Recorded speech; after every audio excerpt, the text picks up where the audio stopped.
এখান থেকে আমার ক্যান্ডেল, ডেকোরেটিং আইটেম যা যা আমার নেওয়ার ছিল সমস্তটাই এখানে ডান হয়ে গেছে। আর যতবার কেক নিই আমি টেস্টি অ্যান্ড বাইট থেকেই নিই, এর টেস্টটা আমাদের খুব ভালো লাগে। বেলা প্রায় অনেক হয়ে গেছিলো, তাই তাড়াহুড়ো করে বাড়ি ফিরেই ডেকোরেশন করা স্টার্ট করে দিলাম। দিল।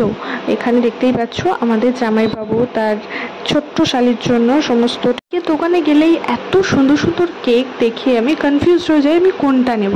বাট এখানে অপশান ছিল কলসনের চকলেট কেকই পছন্দ, তো ওখান থেকেই আমি কিছু সিলেক্ট করে এই হার্টি চকলেটটা নিয়েছি। Happy birthday to you.